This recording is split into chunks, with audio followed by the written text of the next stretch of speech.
the fact that you are now a socialist that believes in big government. There's no inconsistency whatsoever in my position. I was asked a straightforward question. Will you implement SAP? And I said no. Nigerian people wouldn't have voted for me to implement the policy of the federal military government. We will implement the SDP policy. If NRC's business is to carry on SAP, that is their own party policy. That is the first thing. There's no inconsistency. I pointed out issues of budget deficit. I pointed out issues of oversupply of cash into circulation, which were reported by your candidates as being atrocious. These are the consequences of the implementation of SAP, which I said we will not implement. So this question about inconsistencies and so on, I don't know where you found it from.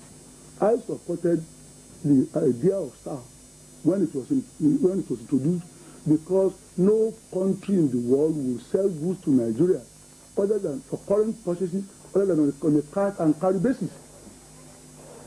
And that is the only way we could have survived as a nation at that time. See, there are so many ways of going about this thing. The question you have not really asked me what the alternatives are, but I will tell you. SAP, to the extent that it pumped out more money than the goods are available, is antisocial. It makes life difficult for those on small income. It makes life a nightmare for the poor. But it was not intended like that. Nobody told us that to be part of the maladies. And secondly, I've just told you that the introduction was sound at the time it was done. I bagged it. There was no way we could buy when we owed for so many months. We didn't even know how much we owed for a long time. You see, the problem we have in this country is the problem of management. What type of managers are people who owe without knowing how much they owe? We had to appoint Chase, a foreign bank, to calculate how much money that we owed to foreigners, when the records are here in our central bank. Anyway, the truth of the matter is that there's no consistency at all. I would never be an advocate of import licensing. I challenged it several times. No, there are other ways of going about what we are doing. And those other ways, when the question that is specific to that is asked, we will say it. But see, it is already in our policy program, farewell to poverty. And that is a very highly considered view. In actual fact, we have just been told that the IMF themselves have said that the thing is a flop. So are you now going to be holier than the Pope? Those who brought this policy said this, damned it as flop. And you are now saying that if you want to continue, carry on. Nigerians won't follow you. No way. The next issue is the weak engineering base of the economy. And Alhaji Bashir, it's for you. Without a solid technological base, the country cannot produce intermediate and capital goods, namely motors, tools, machines, and spare parts. And it will continue to depend on other countries and support factories abroad. What are you going to do about the weak technological base of this economy? Well, you see, essentially the problem of this country is economic and lack of good planning. I wish you had allowed me, to complete my thesis about how you wanted me to put this economy right. I just started and you stopped me. However, with regards to that, I think it's an issue of education and how you structure it, and also a matter of defining your national objectives with regards to technology. When you take education itself, we have to plan education in a way that we want to develop. We have to plan education that way, otherwise we shall be planning for nothing. I believe that we have to plan education for technology, especially at this time when our country needs certainly technological takeoff. If you go back a little, I think 1980, when the Second Republic began in 1979, they created a Ministry of Science and Technology. And this was a very good idea. But unfortunately, when the military came, they scrapped it. So going back and forth, and then we had it again, and then we scrapped it. So we were not sure really what we wanted. But I think we can structure our education in such a way that we can give emphasis to technology in education, right from secondary school to technical colleges and to universities. It is necessary, in my opinion, that we specialize. We get certain universities to specialize in certain aspects of technology, in certain aspects of sciences, because that is what Nigeria needs nowadays. And we have to certainly fund education as heavily as we can. Right now, it is deplorable, the amount of money we pump into education, just under half of what UNESCO advised, about 5%. And UNESCO's level will be about 15%. So I think what we have to do now is to get money into education by reprioritizing our priorities, by casting them again. My government will certainly put more money into education so that we can achieve that technological target that we need. We have to put our curriculum right.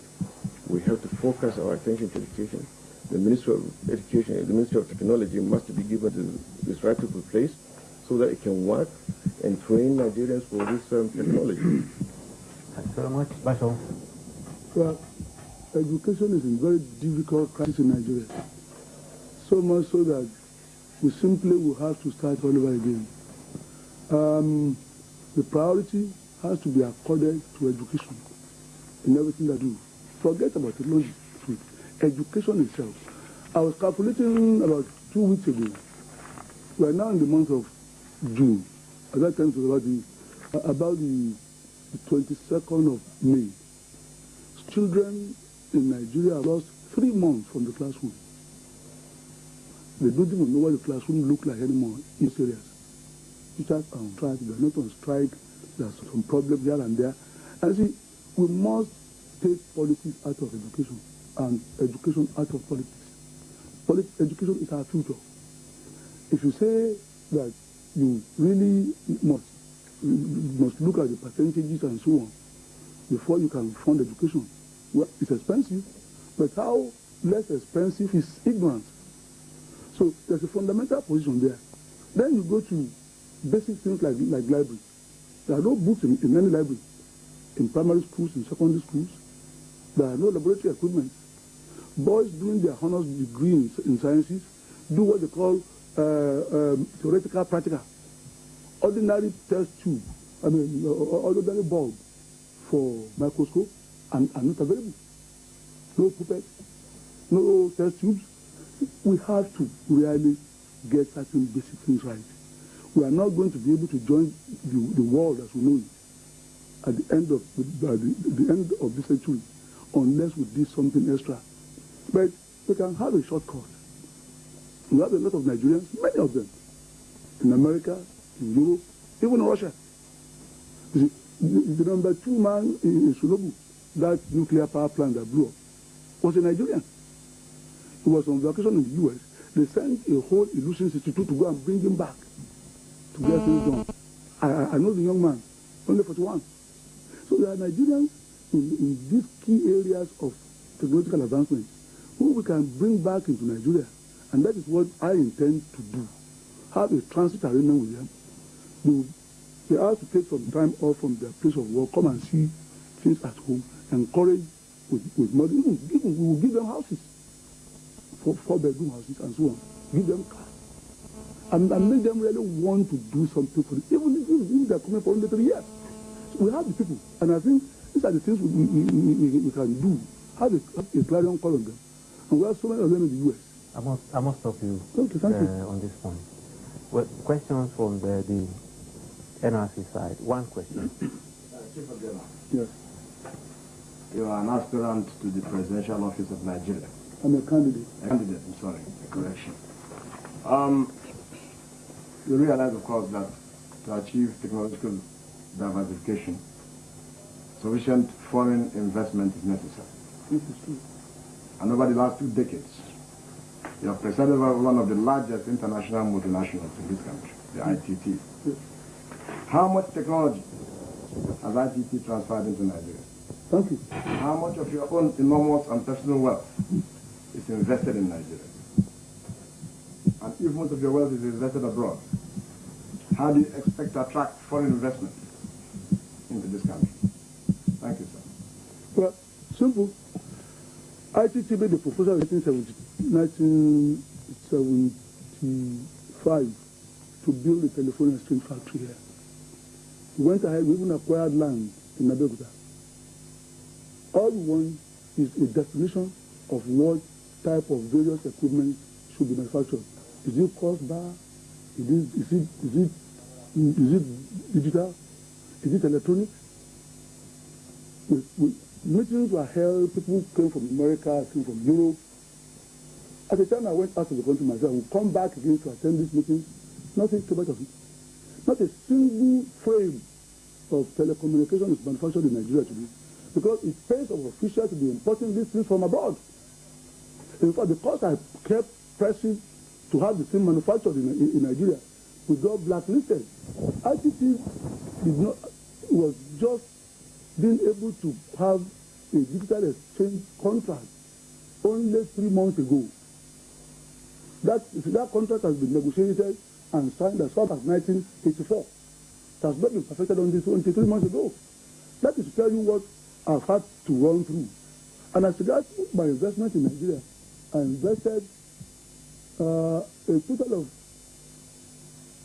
in Naira, looking at the asset basis now of broiler farms in Dakar, where I have 6,000 hectares of land, and Lafiagi in Kwara. In my farm alone, there has been an amount of over 1.5 billion naira invested. And I supply, when the Ministry of Agriculture were looking for grain, only 12 months ago, the 7,500 tons they were looking for, they picked up in 3 days from my silos. I went into farming because I was in Ethiopia and I saw many young children die.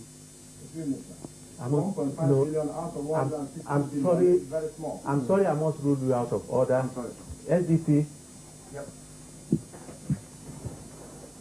While I appreciate the concern of the NRC presidential candidate for the enhancement and development of education in Nigeria, number one, I don't think that's the basic issue, the basic question you asked. The question you asked is that of a technological taker and industrial infrastructure, if I understood it properly. And number two, I think he gives two general answers instead of being specific. Are you asking a question? I'm asking the question, why is he not specific in the answers he gives? Ask your question. That's the question I'm asking. Why is he not specific in the questions he gives, in the answers he gives? They are too general. They should be specific. Well, I don't know how specific I can get to when we talk about education. Apart to tell you that the structure of education is not in line with our technological aspirations. And we have been badly planning education, and that we have to restructure right now. Right? I told you that even secondary schools have now got to be restructured so that technology can be a major aspect of secondary education. And I told you also universities need to specialize. We have to the universities to specialize. But all these things you can't do without funding. Even the problem that has been mentioned about riots in school, teachers' strikes and frustrations, and these are methods that have to do with funding, because these schools are not getting enough funds to do whatever they need to do the real thing that we have to do for this country. So you have to get that matter right. When you have the money to do these things, then you can be talking about proper education this time. You can be talking about structural education and financing that kind of structure. I think that is basic.